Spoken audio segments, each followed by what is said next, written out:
Здравствуйте, меня зовут Алтиев Сабыржан. Сәлеметсіздер ме? Менің атым Алтиев Сабыржан. Жиһаз жасайтын компанияның иесімін. Есімім Алия Орынғалиқызы. Әзірше қазір сату бөлімінің менеджері рөлін атқарып жүрмін. Мебельная промышленность в Казахстане, если уж так брать в общем. Елімізде жиһаз жасау өндірісі нашар дамыған. Былтырғы жылдың статистикалық мәліметтеріне сүйенсек, жалпы жиһаз импорты 300 миллион ақш доллары болса, экспорт мөлшері бар жоғы 400 мыңды ғана құрайды. Яғни 750 есе артық. Өндірістің осы саласы үшін Қазақстанда барлық мүмкіндіктің бар екенін ескерсек, бұндай айырмашылықтың болғаны дұрыс емес дер едік.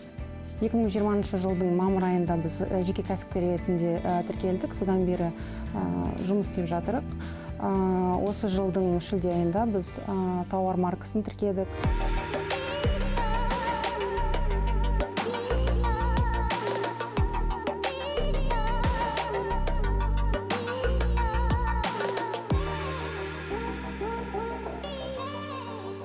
Зачастую опыта нету, что-то приходится либо где-то подглядывать.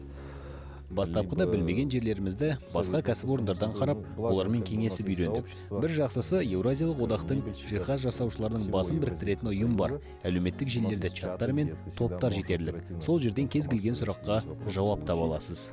Ай сайынғы кіріс айналымы 12 миллион теңге. Цехты жалдау, қызметкерлердің жалақысы секілді түрлі шығындарды алып тастағанда, кем дегенде 25% таза кіріс қолымызға түседі.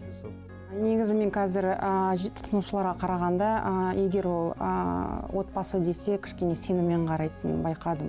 Цехты әрдайым 24 сағат ашық, кез келген уақытта қарасаңыз болады, немесе сіздің жиһазыңыз жиналыс өндіріп жатқан уақытында сіз өзіңіз келіп қарасаңыз болады. Қалай біздің сөзіміз емес, тек қана олар өзінің көзімен көре алады. Немен істейтін, қалай істейтін, кім істейтін.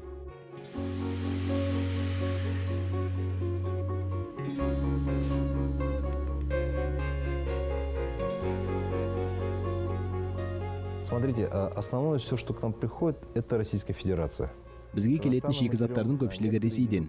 Ал Қазақстаннан Семей және Қарағандыдан шығатын поролондар емен ағашынан жасалатын орындық аяқтарын алып отырамыз. Алайда сол емендерді Ресейден, Кавказдан алған анағұрлым арзанырақ. 1,5 ай бұрын мәскеулік дизайнерлерден біздің кресломызға сұраныс түсті. Менің білуімше, бұрын-соңды ондай келісім жасалмаған. 2 данасын экспортқа жібердік. Аз ғана шама екенін білем. Кірісте көп болған жоқ. Бірақ өнімдерімізді сапалы деп танып жатқаны біз үшін өте маңызды.